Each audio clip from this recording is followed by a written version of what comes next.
Hello and welcome to Happy Talkers Parent Bootcamp Lesson Pack 3, Sensory Processing. I always want to cover sensory processing for my families because I feel like every child that I work with has some aspect of it, and I think we all have some aspect of sensory processing challenges. In some way or another, that things that we need to do each day to regulate our bodies that make us feel good. And with our kiddos on the autism spectrum, it's just more pronounced. And so I want to make sure that you know about it so that you can identify and help your child in the best way possible. So what is sensory integration or sensory processing? This is a little bit sciencey, but that's okay. I think it's kind of cool. So it's the neurologic method by which people receive, incorporate, and interpret information from the environment. So it's how you take it in. So generally you're receiving input from the auditory, visual, touch, smell, taste, and we know about those are our 5 senses, but then we are looking also at 2 additional senses, which are proprioceptive, or your muscle sense, and as well as vestibular, which is your movement sense. So those are the 2 additional: proprioceptive, which is where's my body in space, and how do my legs feel when they're standing in one way versus another way, or my arms. How do they feel when they're straight out in the air versus down facing the ground? And then there's the vestibular, which is when I move in a circular fashion, or if I jump up and down, how does that make my body feel? So then after the information is received from the 7 senses, then it's processed so that the brain can figure out if it's an important input, or if what the properties of the input are. And then the brain's job next is to direct the body so that it reacts accordingly, and that's called an adaptive response. So whatever's coming in, the brain's processing it and then deciding how to respond. So when we're looking at a kiddo that has sensory processing disorder, it's basically they're having a hard time generating that adaptive motor response to the environment because there's some sort of disruption in the process along the way. There's also sensory modulation and discrimination. So sensory modulation is how the brain decides if the information is important or not. So it's the brain's filter, and if it's not working, a person might not be able to tune out background input, or may interpret the input as stronger than it's really presented. That's when you would see that in your child if there's a sound that doesn't seem that loud to you, but it's extremely loud to the child, where they're putting their hand over their ears. And it may also show up in your child when you're calling them to follow a direction, but they don't look up at you. Maybe they're not able to tune out the background noise because their brain's not telling them it's not important. So they think it is important, and they're hearing it in a tuned up volume a little bit. So when this happens, it's the brain's filter is not working, and so this might result in your kiddo having a high level of arousal because everything is so loud, everything is so big movements, everything feels like it's overwhelming, and they probably have a little trouble staying focused on a task. So that's something to think about. When things are so loud and overstimulating, your child is just on the move all the time, not sure how to focus and how to settle their body down. And then there's the sensory discrimination piece where the brain's making sense of what it receives. The child could be uncoordinated or unable to complete motor tasks, and they just might need more input to understand. And so you'll see more sensory seeking behaviors, like your child putting things in their mouth because they're trying to figure out what to do with it, and that's how they're exploring it.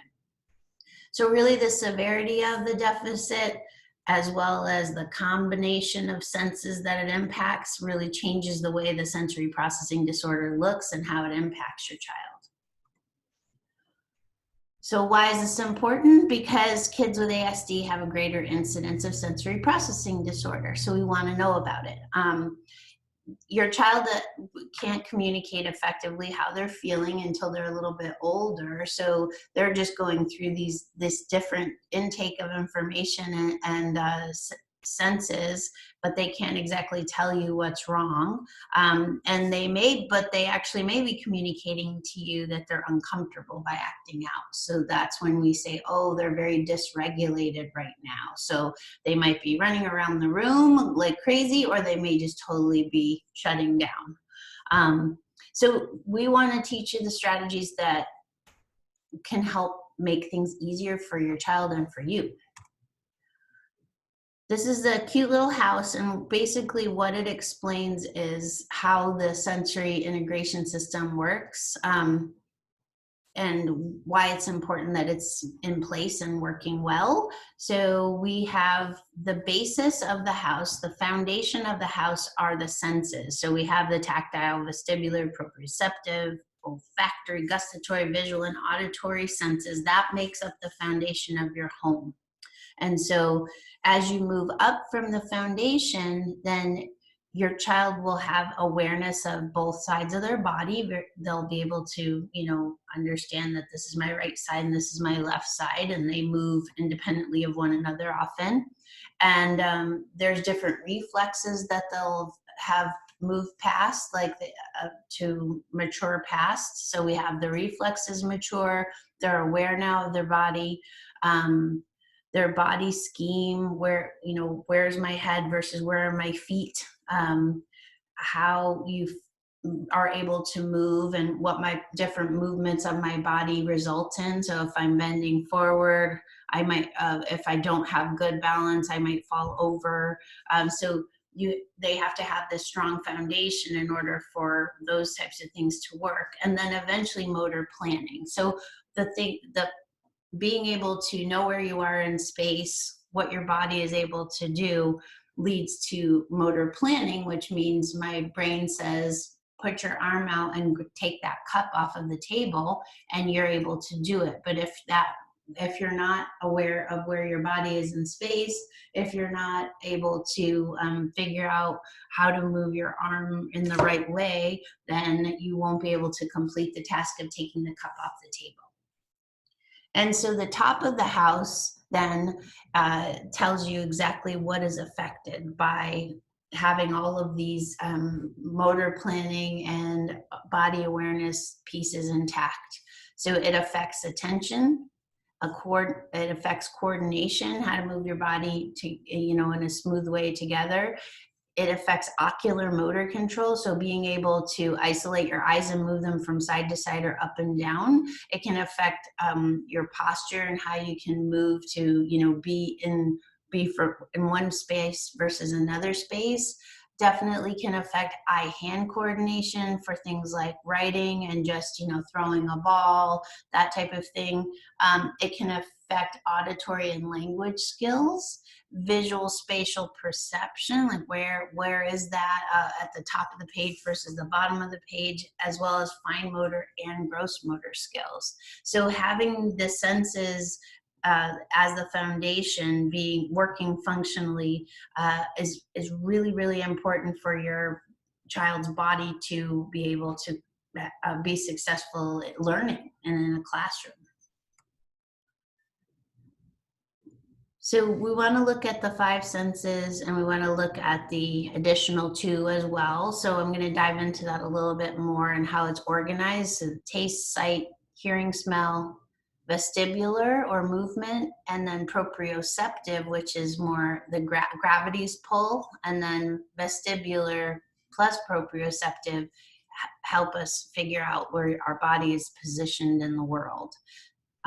So the proprioceptive and vestibular are the 2 additionals, and when they work together, then that's how you determine body position.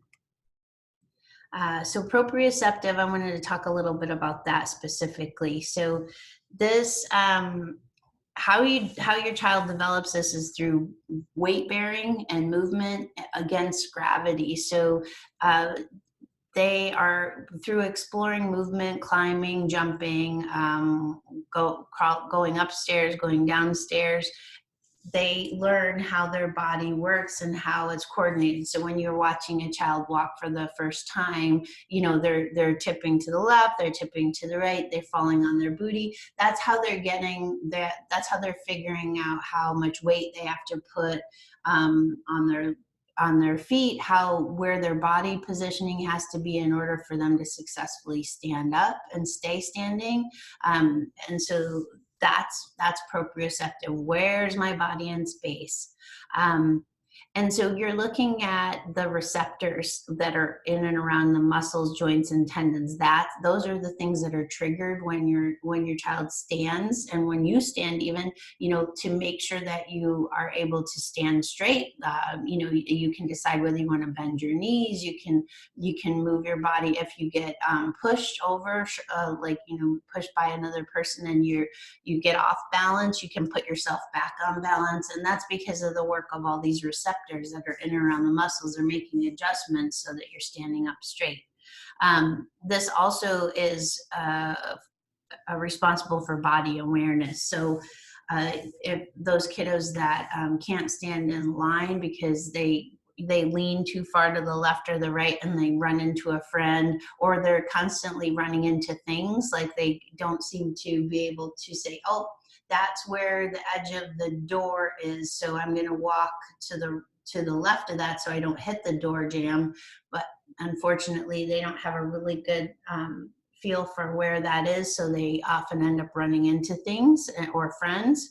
And also, the proprioceptive system is just great. It helps you figure out how to grade the just right amount of pressure for things. So this is pouring. So when your child is, you know, in their sand bucket or pouring water, if you have to be careful, like you need to, when you put a pitcher of water there, you know exactly how much force to exert to make sure that you pour the water into a cup, and then you stop just in time for it so that the cup does not overflow.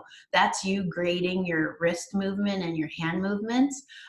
It's the same for writing. You figure out eventually like how much pressure to exert on the pencil to make it right.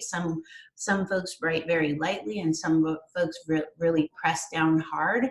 Kiddos that press down really hard or press down super light are working on grading. They're working to figure out which one, you know, how much pressure do I exert? That's part of the proprioception system as well. And then the vestibular system is really how we sense movement. So where are we in relation to earth and gravity? It helps us with our balance, and it also defines our muscle tone. So if we are, some kiddos like are very afraid of going on swings or anything that moves because their body does not respond well when they're taken off the ground. So some kiddos, if you pick them up too fast, they get the startle response and they just stiffen up because they got pulled off the ground too fast and they really don't know where they are in space. Or if they're, some kiddos are just the opposite. They can't get enough. They need more swinging, more jumping. They love to be picked up. They love to be thrown around because their vestibular system is seeking. It needs more input in order to regulate and be in the center. So when you're looking at a child or your child now, and you see, you know, their body seems to be dysregulated, now you'll know, you can start thinking, is it that they're seeking more movement, or they're not getting the right kind of movements? Or is it that they're not feeling that their body, you know, where their body is in space versus how it's related to gravity? So sensory processing, it's complicated, but it's not. Generally, you can see pretty easily if a child is interacting well in their environment by just watching how they're playing. And we'll talk more as this presentation goes on. So generally, for kiddos, for little tiny babies, you're starting to see symptoms and behaviors already. So when you pick up the baby, they may arch away when they're held. Maybe they don't have their vestibular system isn't functioning well, so they're arching away from you because they feel uncomfortable. They make fists of their hands oftentimes so that they don't have to touch things because the touch feels different, or overwhelming. They maybe don't like cuddling because it's too restrictive for them. It feels like too much pressure, physically, not not mentally. They may not like getting their face or their hair washed, and then they also, because of the water, the sounds, it's just, if you're super sensitive to sounds and you're super sensitive to tactile stimulation, then getting your hair washed it's really, or your face washed, that's the most sensitive part there. And so it's very overstimulating for them. And you may see that the baby startles with loud noises, and it also has difficulty calming. So once that noise happens, they can't regulate their body down because it seems, because they don't know how to, breathe through it or whatever yet. But you'll see a greater response in the negative to loud noises or loud stimuli. So when they're a little bit older, what you're going to see is a kiddo that has sensory processing disorder might have a hard time focusing because there's so much going on. They can't focus in on what's important. You may see that they have poor handwriting or other fine motor skills, and that's really from the grading of how much pressure to put on something to make it work the way you want it to work. Or fine motor skills in another way, they may have not as much sensation in their fingers, so it's hard for them to figure out how to move them, how to hold a pencil, how to really make their fingers move and press enough pressure to make things work, even like to open a jar or to zip a zipper. They may have difficulty with transitions, and the reason for that is that they need additional warning when they have to move quickly from one thing to the next. It takes them some time to process what their body has to do, what they're expected to do, and so any transition for them is hard because they don't know what's coming next, and they're not too sure what their body's going to how their body's going to respond. So just anxiety. They can be hypersensitive to certain sounds or movements or feels. So hypersensitive just means that they feel it more. Whatever is happening, they're taking it in a more intense way.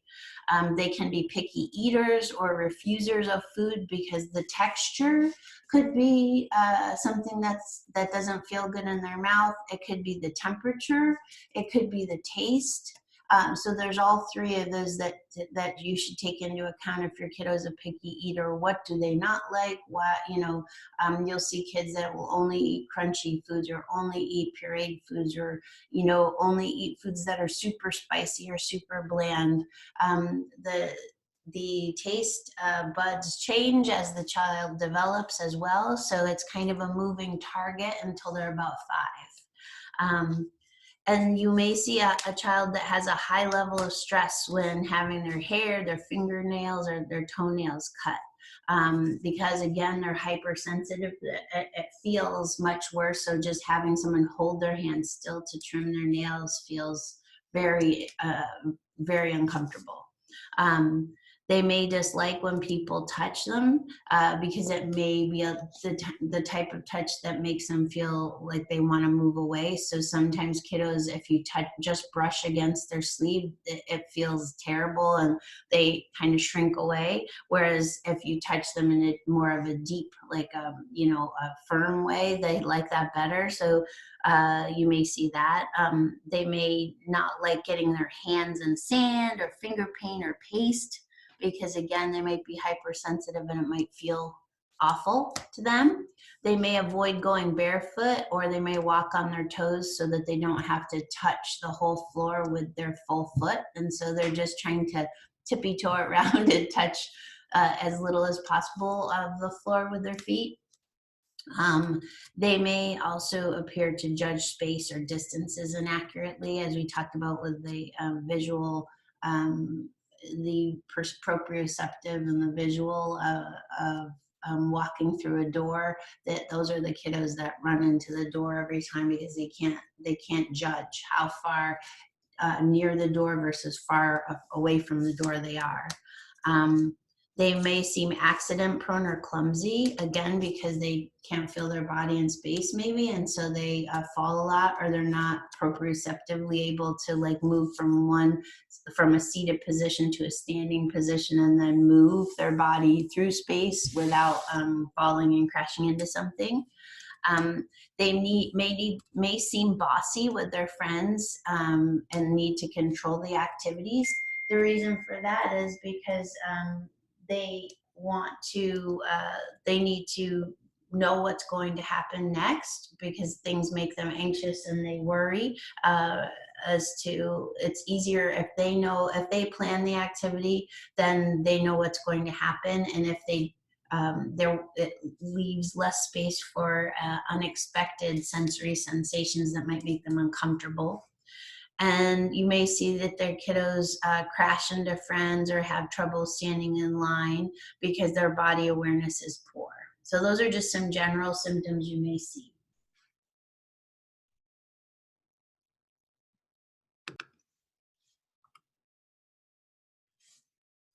So here, I wanted to go over some sensory strategies to help if you're identifying that this may be something that your child is struggling with. And so we have, as grown-ups even, we all have various sensory things that we do to get us through the day. And you know probably what strategies you prefer. So like if you have to go to a workshop or if you have to go to a long meeting or something that you really don't aren't thrilled about, but you have to stay focused. You might find yourself like tapping your foot. You might be somebody that has to chew gum or candy or something that kind of can keep you focused and listening.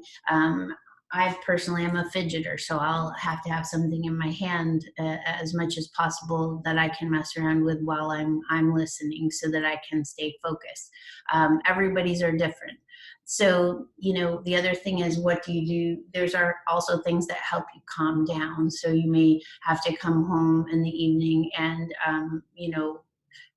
take a walk with the dog or have a bath or a shower or work out. So there are certain things that as an adult that your body needs in order to be in the state to either receive information or to calm yourself. And so our job as adults are to figure out what those strategies are for our little ones and help put them in place for them, and then teach them what they are so they can eventually be more independent at doing that. So what we call all that is a sensory diet, and nothing to do with food, just to do with what to do with our body when this happens and when that happens. So that is the calming and alerting sensory input that we use on a daily basis to regulate our bodies. So if this is a new concept to you, think about it a little bit. Observe what you have to do to calm your body down. If you're frustrated in traffic or if your child's making you crazy, what is it that you do? Is it taking deep breaths? Is it, just kind of taking a little walk around the house and coming back? Everyone has different strategies that help them. And so we create this sensory diet, which is more of an individual program based upon the child's need to regulate. Regulation of the body is key for our kiddos to be in the best state to receive information. It's often based on recommendations from an occupational therapist, and an occupational therapist is the type of therapist that works on sensory processing as well as fine motor skills. So if your child is seeing an OT, they would probably put together a sensory diet for your child. And so the question is, what do we do to organize and calm the child's body for learning? or therapy. What is it that's going to work for them? And it's definitely an experiment, because they can't verbalize what they need at that, when they're younger. So we have to kind of observe, we have to experiment with different things and see what works and how it works and how long it works for. So our goal is to encourage body regulation and also replace unwanted behaviors, because what we see is when a child has sensory challenges, we see unwanted behaviors sneaking in because they're uncomfortable, and so they can tantrum more easily, they get frustrated more easily, they have a harder time staying focused. And so those are really hard things to overcome. So we want to figure out, how can we get this body regulated? So if your child is on the move constantly, there are some great calming strategies that you may have already started implementing, but you can try. So natural lighting is really very effective. So turning off any fluorescent lights that are on in your environment. If you can just like turn the fluorescents off and just leave whatever light's coming through the window, that'll really create a nice calming effect. Music that is soft or in classical, like classical music, is really great, because the classical music definitely gives it kind of hits a different part of the brain for your child. So that's excellent, as well as metronome. So a metronome, ticks back and forth in a very rhythmic way. And you can there's free apps on your phone actually that are called metronome apps. And you just leave it playing in the background. And because it's so rhythmic, it actually helps your child's body to regulate. So, just the tick, tick, tick, tick, it helps them calm their body down. And we've seen it quite often in the classroom. We use metronomes or the metronome app, and it has very positive effects. So I highly recommend it. Swinging often will calm a child, just the back and forth swinging, rocking in a rocking chair or glider chair, that back and forth. And it's all about the rhythmic when it's swinging. So if you're swinging your child, or if you're holding your child and rocking them, just keep the rhythm going. It's all about the rhythm of the body that will calm the child's body down. Other things that can help are wrapping them in a blanket or between two pillows, so rolling them up like a burrito. What that does is gives them a ton of input that is often very calming for their body. If they're fighting you, wrap them up in it first. Like, they might be fighting you, wrap it, and then give them a second and see if they take a deep breath and relax their body, then you know that that's a good thing. If they're averse to wrapping them up, then don't wrap them up. Instead, do like a deep bear hug with them, like a big hug that's going to wrap all over their body, and see how they respond to that before the blanket if they show you any concerns. Firm pressure is another one. So taking your hands and starting at their shoulders and just nice squeezes down, not tiny squeezes, but deep pressure squeezes, like deep squeezes down from their shoulder down to their elbow, like 1, 2, 3, and then go back to the top, squeeze 1, 2, 3. And if they may just like lean right into your arms, and then you're doing like the right thing for them, because that feels good to their body. It's a lot about feeling their body, so you have to be calm when you're doing this sort of thing. So if they're fighting you, then that's not the right amount of pressure or type of movement that they need. Using a very soft voice, even if like your child is screaming, just keep it really soft, and that usually will calm them down. Or even whispering will change the environment amazingly. So try that strategy. And then, of course, deep breaths. So, how to teach a child to take deep breaths? It's kind of tricky. I use arm movements to help them understand to bring the air in and bring the air out. So, I'll do like when I breathe in, I'll put my hands way over my head like a big sun, like, and then when I breathe in, they're over my head in the sun. And then when I breathe out, I release my arms until they're down so that they see a really big visual arms up, arms down.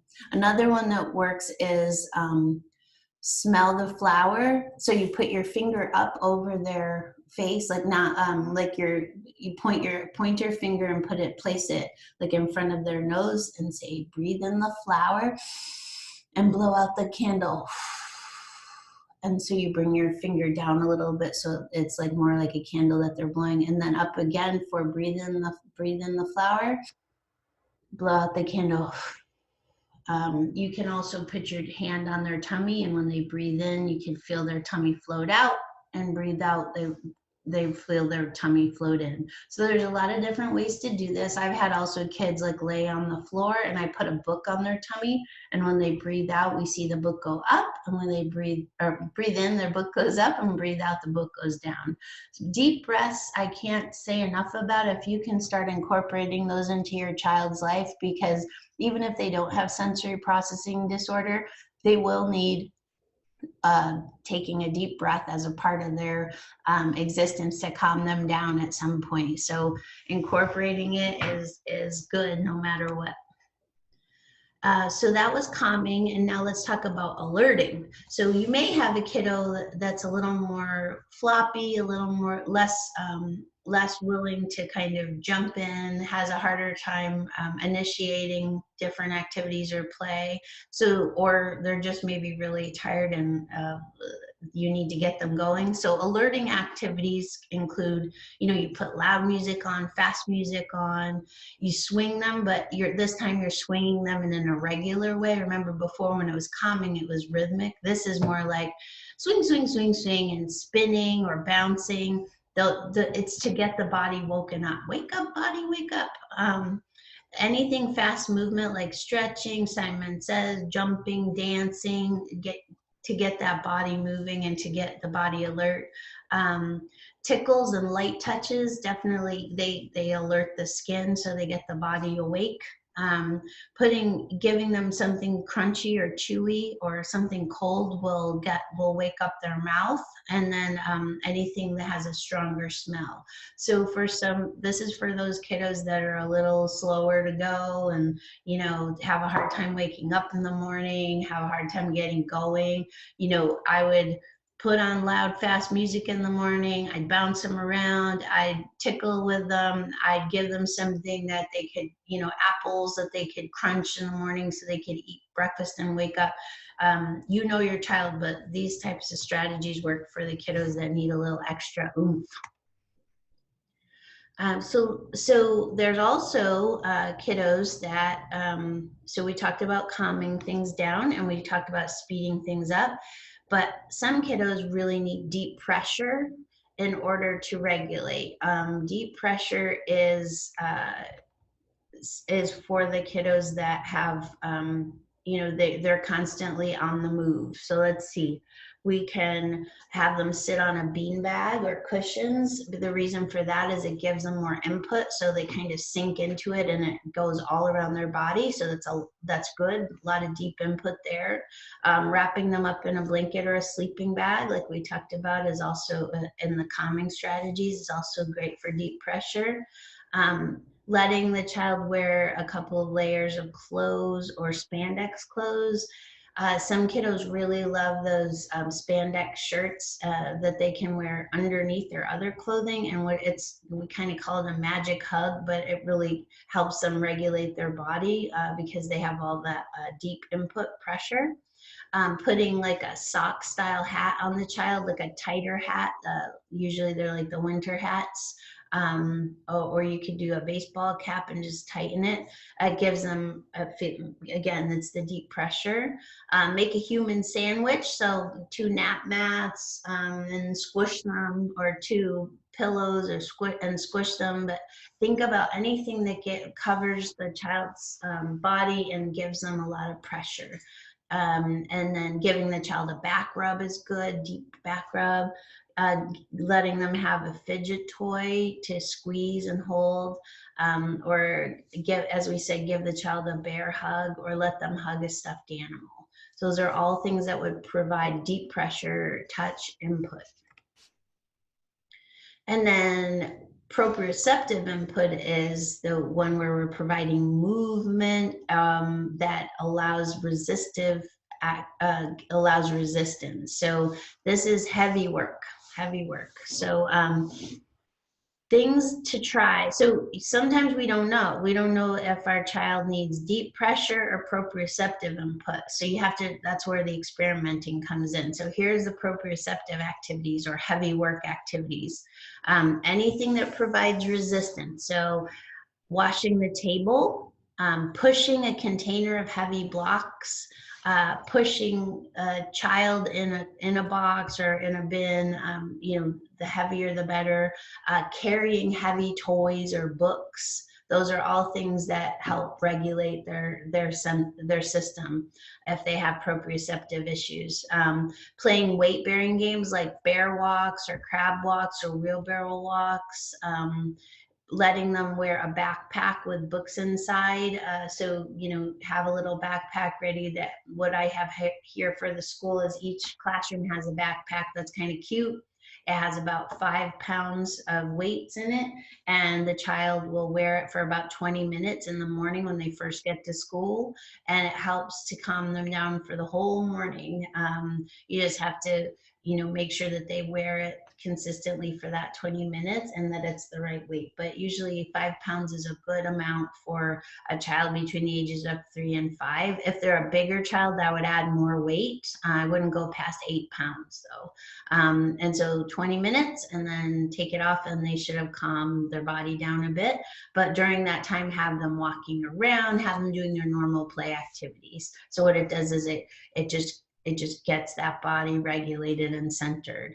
The other thing you can have is a weighted vest. So it sort of provides the same idea as the weighted backpack, but it's something they can wear and take off and wear and take off. And some of the kids prefer that over the backpack. And you can get weighted vests online on Amazon pretty inexpensively. Well, like 30 to 50 bucks. But it's something that you wear, they wear consistently.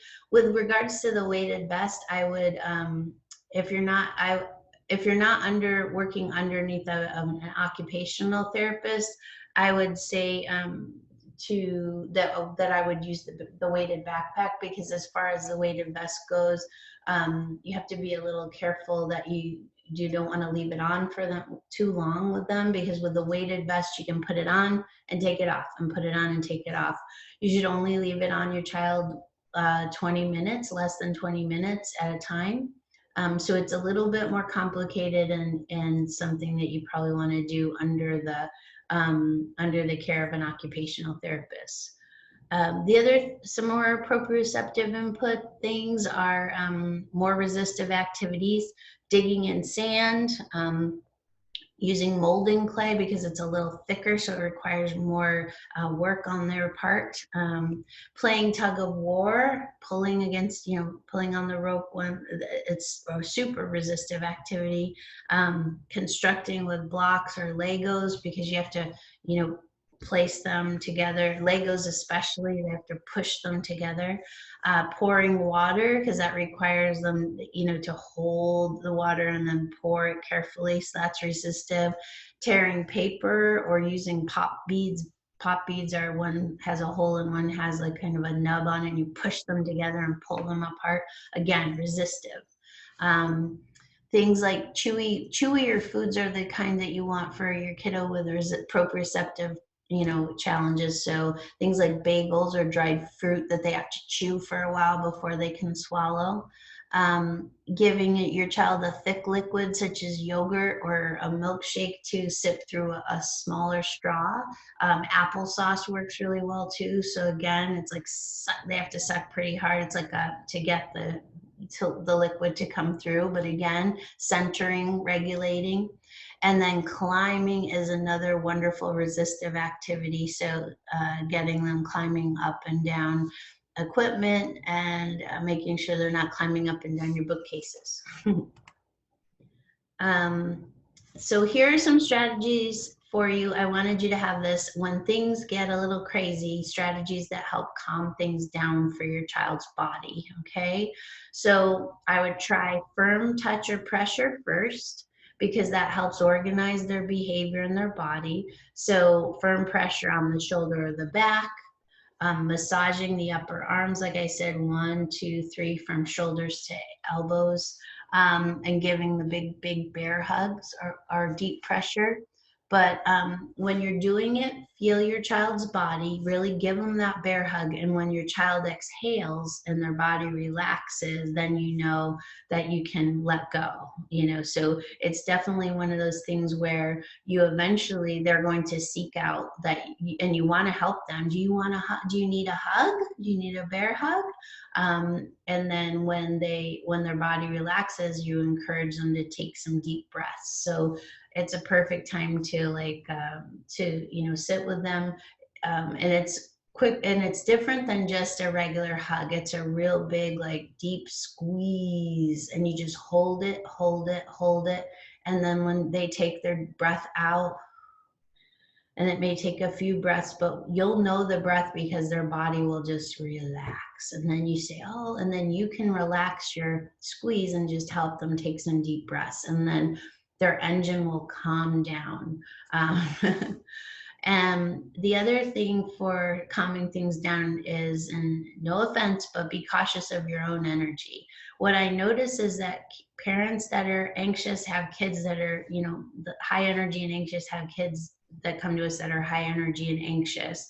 So or if their child is, running around, of course, the normal response is, you get stressed out. So you gotta be really cautious of your own energy for your child's sake. So, see what energy you're bringing into the room when your child is being crazy and running around. So take a deep breath, slow down everything. Think about just putting everything in slow motion, from your communication style.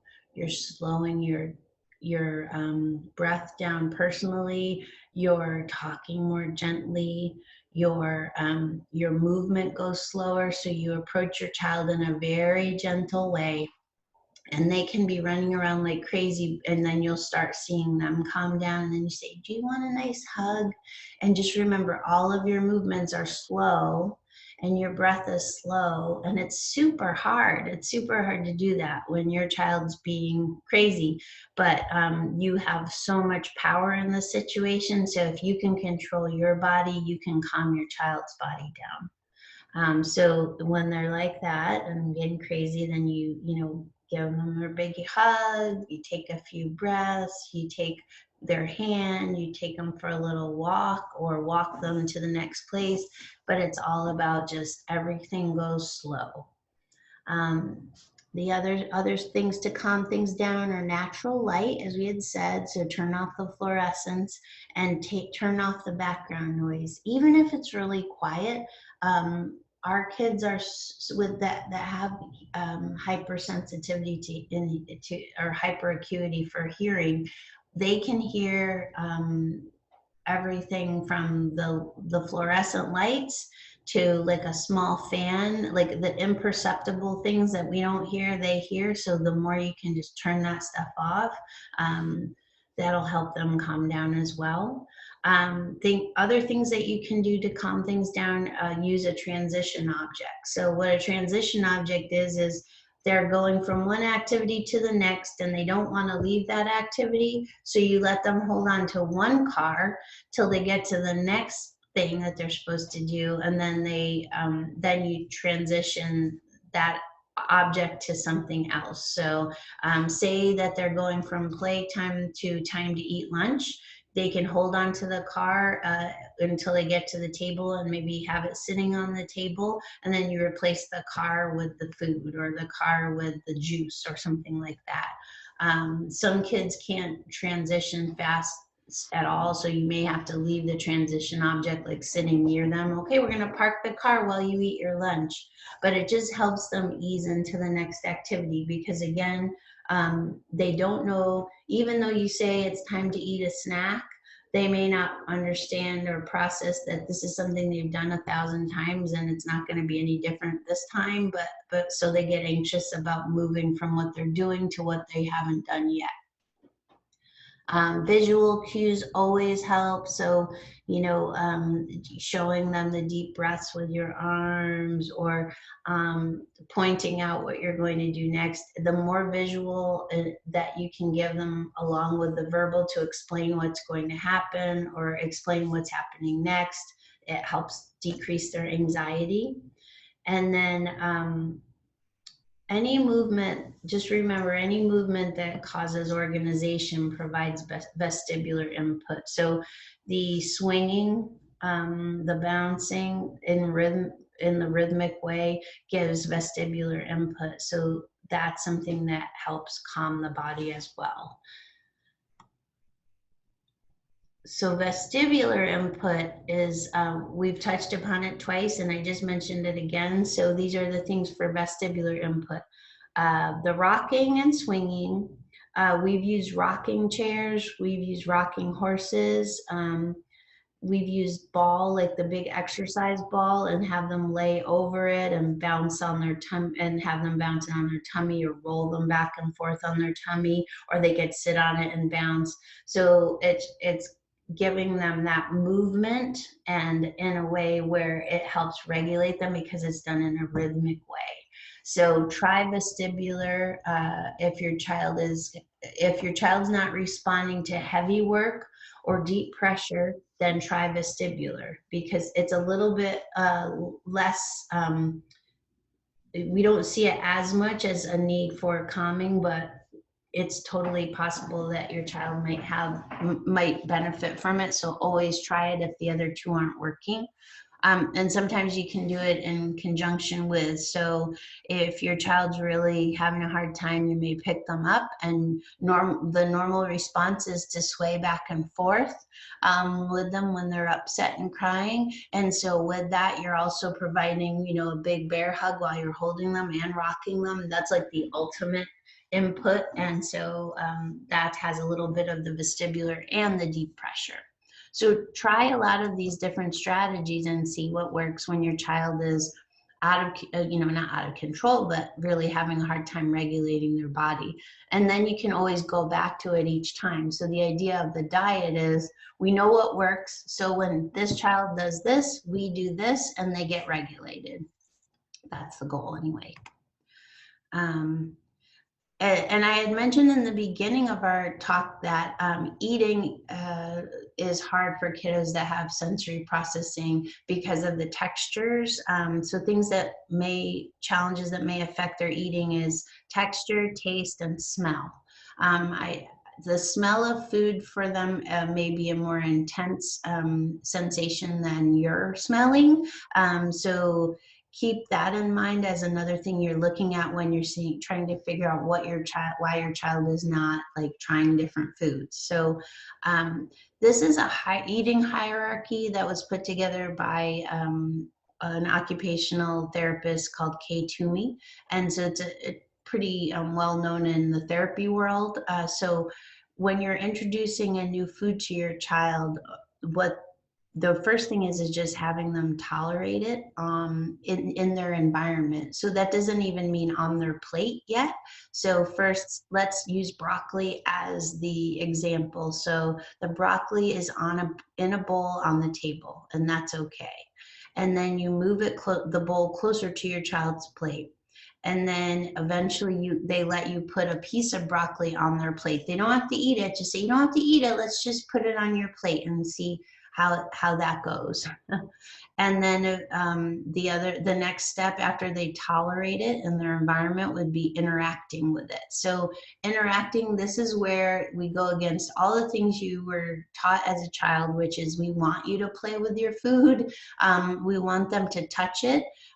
We want them to smell it, all those things, smell, touch, and then eventually you know, they might want to put it up to their lips and like touch it to their lips. We call it kiss it, mwah, kiss the broccoli, and then finally eating it, hopefully. So when it comes to food, parents get really stressed because nobody, not, you know, it's like the most natural thing that you need to have your child eat. That's that's a big one. We want to make sure that they're eating. So, you know, try really hard not to make it a negative experience for them, and try to control your own level of stress around food, because when you make it the end all be all and they have to sit and they have to eat, then they're just going to become more and more resistant, because it becomes even more of a negative experience for them if they have any food sensitivities, to the way it smells, the way it tastes, the temperature, that type of thing, the texture, and you're forcing them to eat it. You're going to have a child throwing up on you, running away, like, you know, start of actually having more of an aversion to eating. So gently introduce, and that goes for everything with kiddos that are hypersensitive to touch or taste. Slow introduction, slow introduction. So they don't like putting their hands in shaving cream, you put a little shaving cream on the back of their hands, or you put gloves on, like plastic gloves on them, and let them play with shaving cream, you know, but not really having to feel it. It's the same with food. You let the food sit on their plate, you let them, you know, touch it to their mouth. You definitely don't shove it in their mouth, because that's just it. You will have a kiddo that is food aversive for a lot longer. Just think about it from their point of view. If there was something on your plate that you didn't like the smell of or the taste of, and you were shoving it in, somebody was trying to shove it in your mouth, you would be not too excited to come to the table the next time. So sensory processing, if there's anything that I can, you know, that you remember, is it's their bodies responding. It's not that they're misbehaving, but it can turn into a behavior really quickly depending upon how you handle it. So the more calm and gentle you can be about introducing new things, and the more respectful you can be about how it feels to them and how it is seen, how they perceive it, then your child will be more apt to try to introduce new things into their world, and be more open to you, and trusting of you to give them the right strategies and information, so that they can that they'd be more willing to try new things. So just go gentle. And then the person that helps with all these challenges is the occupational therapist.